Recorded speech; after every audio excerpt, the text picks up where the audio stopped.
No matter how much money you pour into a strategy, profits keep plummeting. So where exactly are you going wrong? The more you try to expand, the more competitors crush you.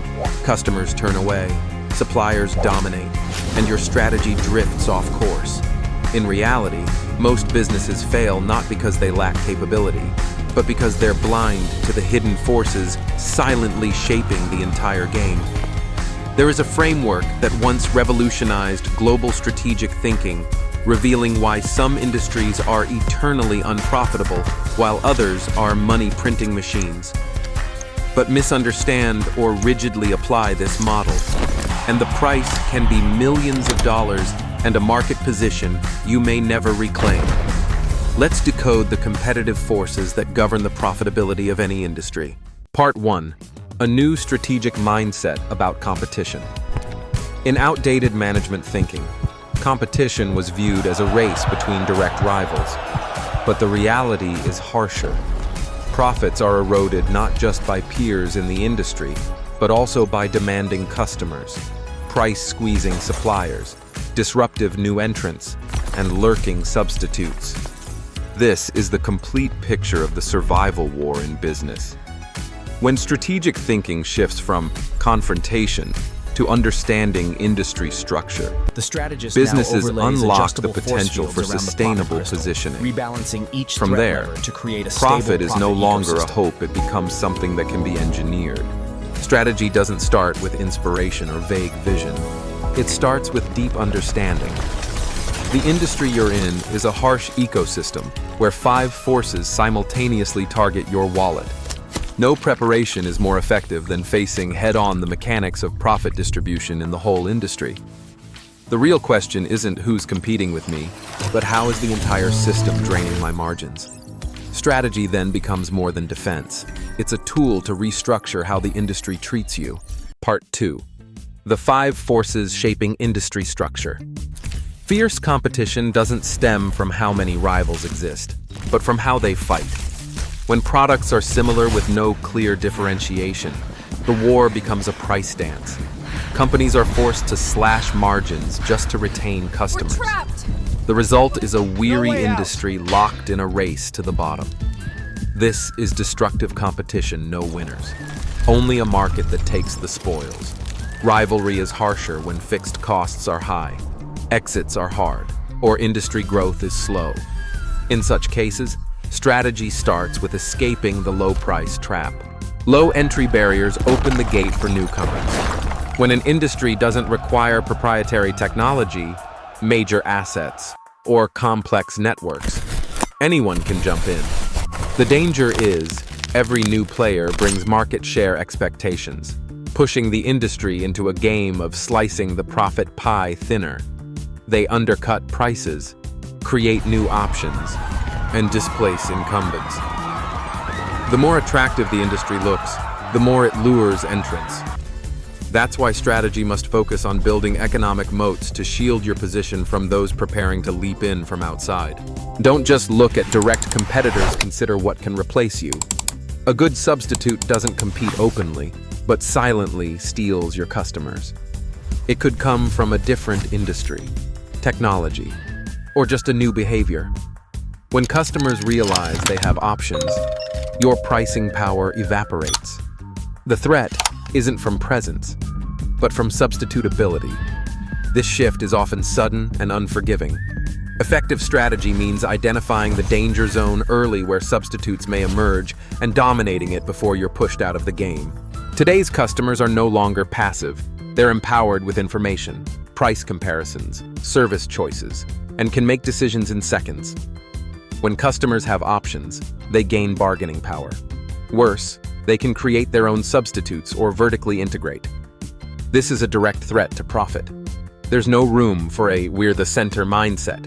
Strategy isn't about squeezing customers, but about creating value they're willing to pay more for. Whoever makes customers dependent on value holds the knife.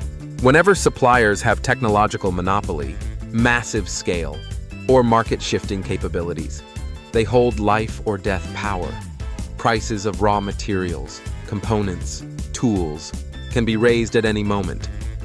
In some industries, Suppliers suck up all the profits, leaving end businesses with only costs. Worse still, if there are no input alternatives, you're locked in an unbalanced relationship. Strategy must reevaluate the value chain, how to control inputs, or gain equal bargaining power with powerful suppliers. The five forces aren't just a theoretical model. They are the operating mechanics of every industry. Each force can either support or hinder profit creation. When all five forces are strong, mere survival is an achievement. When you can weaken even one, profit opportunities open. That's why industry analysis is not about recording status, but about finding pressure points to unlock profits.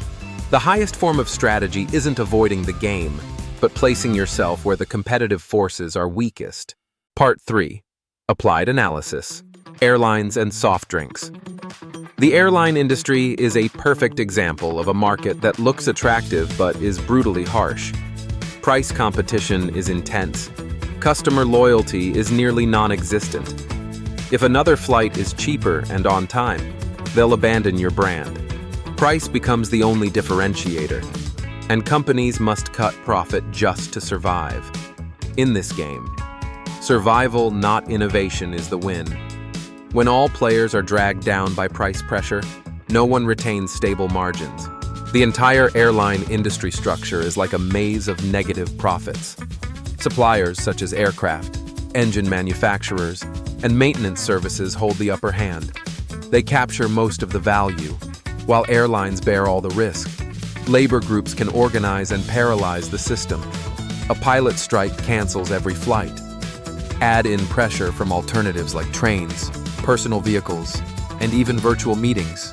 In that world, airlines are squeezed between stronger forces, with profit margins nearly wiped out. The soft drink industry presents the complete opposite model. Brands are so strong that consumers are reluctant to switch. Products are hard to replace, not just a beverage, but a cultural icon.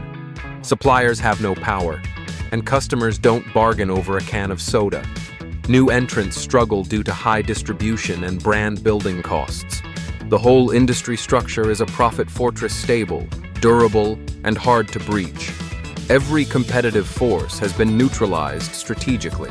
Comparing the two industries reveals a clear lesson. Products don't determine profit. Industry structure does. One is essential yet low return. The other seems simple but is highly profitable. Business fate is tied to the surrounding forces. Companies can't choose their industry, but they can choose their position within it. Misreading the structure makes innovation a survival struggle. Understanding it turns strategy into a sustainable profit tool. What matters is not how appealing the product is, but how it functions within the structure. The airline lesson is to avoid blindly chasing growth when the structure is against you. The soft drink lesson is that when forces are controlled, profit can be optimized. Strategic thinking isn't wishful creativity. It's about observational discipline and positioning. It's not the best performer who wins, but the one who stands in the right place in the structure who endures longest. Part 4. Strategy must be shaped by structure. Strategy isn't a pretty plan on paper. It's the result of thorough analysis of how the industry operates, who gains, and who bears risk. Many mistakenly treat the five forces as a static snapshot. In reality, they are a flow. Competitive forces shift over time, with technology and customer behavior. If you fail to observe those shifts, you're playing an outdated game. Then your strategy becomes a chain, not a weapon. Proper industry analysis means seeing the future, not recording the past. When customers start gaining more power, it signals margin compression. When suppliers boost substitutability, you must restructure your supply chain. Competition is no longer about beating someone, it's understanding what force is tightening on you. Mature strategy starts with awareness. You can't win if you don't know who's eroding your value. Profit maps only emerge when you outline the real pressure points. Don't wait for the industry to change. Ask, how can I reshape it? A breakthrough strategy can weaken one or more forces. It might build new entry barriers. It might form exclusive supplier relationships, or simply restructure the value chain to reclaim bargaining power from customers. Great strategy never plays by industry rules. It rewrites the game by adjusting the structure to fit its own advantage. After understanding the 5 forces, the most important thing is not labeling an industry good or bad, but answering, where will I position myself within that structure? Even in a pressure-filled industry, value gaps still exist. And in favorable industries, some still lose by standing in the wrong place. Profitable strategy doesn't come from following the crowd, but from boldly finding the cracks and slipping into the market's weak points. You can't control the industry, but you can always control your position in it. Part 5. Productive competition versus pointless price wars. There are 2 types of competition, one that grows the industry and one that drags everyone down. Negative competition happens when companies think they can only win if others lose. It creates a zero-sum game, where gains for one mean losses for another. Price becomes a weapon. The result, everyone loses profit. The market doesn't grow, customers aren't loyal, and businesses burn resources in an endless race. In this model, strategy turns into survival reflex, not a tool for creating value. Positive competition takes a different path. Instead of fighting over the same pie, companies can expand the pie together. This happens when firms serve different segments, differentiate value, and avoid direct conflict. One serves the premium, another the mass market. One focuses on service, another on convenience. No one has to sacrifice profit to survive. The market grows, customers are better served, and companies can thrive without stealing from each other. Abandon the illusion that low prices are an escape. Cheap doesn't make you stronger. It weakens the whole industry. When everyone cuts prices, no one has budget to invest, improve, or retain talent. Instead, invest in unique value, expand demand, or design new experiences customers will pay more for. Adding value is the only way to grow profits without harming others. Sustainable strategy doesn't lie in battles of attrition, but in expanding profit space. Part 6. Strategy is not a leader's privilege. Strategy isn't a luxury item locked in a high-floor safe. It's not made for a few to know while the rest follow blindly. If strategy isn't communicated clearly throughout the organization, it will die during execution. Daily decisions aren't made by executives, they're made by frontline employees. If they don't understand the competitive forces at play, they'll react instinctively, not strategically. A successful strategy means everyone acting toward one shared goal. When employees understand which segment they serve, where they must differentiate, and how to protect margins, every action becomes strategic. Strategy ceases to be a document and becomes the silent operating system in every decision. Salespeople negotiate with focus. Product developers know what to optimize. Logistics teams understand which value chain link must be safeguarded. Everyone plays like a synchronized orchestra, not needing constant conductors because all follow the same strategic score. A major mistake in many firms is believing strategy must be hidden for fear of imitation. But if your positioning is truly unique, then rivals knowing it doesn't make copying easy. On the contrary, the real threat is employees not knowing. When strategy is properly shared, it becomes the organization's compass. Every action and decision moves in the right direction. That's how firms build competitive advantages no document copy can replicate. Part 7. The vitality and future application of the model. The 5 forces model isn't a passing trend. It has lasted decades, not because it's old, but because it captures essence. Every business, traditional or modern, operates within these forces. Products may evolve, technologies may shift, but competition still revolves around customers, suppliers, rivals, new entrants, and substitutes. Its endurance isn't due to complexity, but its power to explain industry structure through a concise, potent framework. Its greatest value is universal applicability. Whether in software, coffee, retail chains, financial services, or aerospace, industry structure is governed by the same dynamics.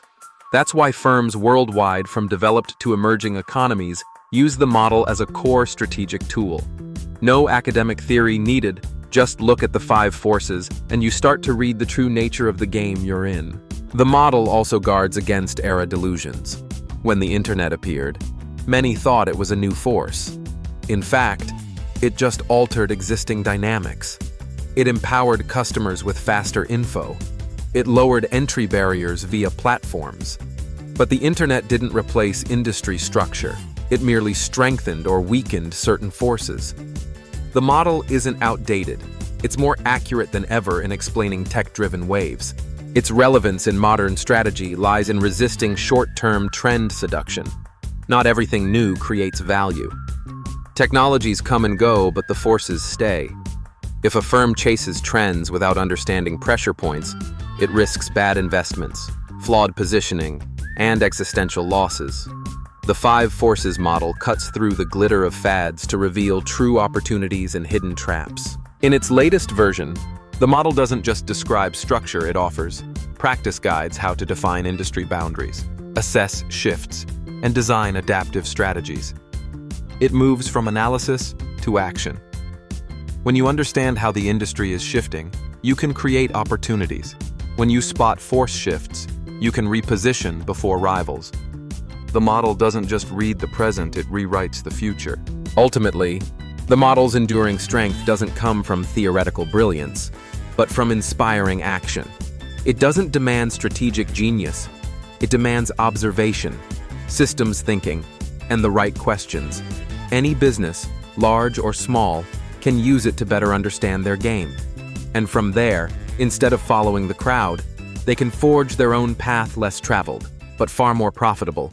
If all companies charge into the same direction, is there room to survive or just a war of attrition to the end? When all strategies become alike, and low price is the ultimate weapon, what remains but industry-wide exhaustion? Is it worth sacrificing sustainable profit for a few fleeting percent of market share? Competition doesn't have to be a zero-sum battle. There's still a way to create value together, to expand the profit pie together. In a volatile market, those who understand industry structure hold the power to reshape the game. It's not the environment that decides the outcome. Those who can see into the core of the market are the ones who make a difference and redraw the growth map. Thank you for watching the whole video. Please like and subscribe to the channel so you don't miss the next videos.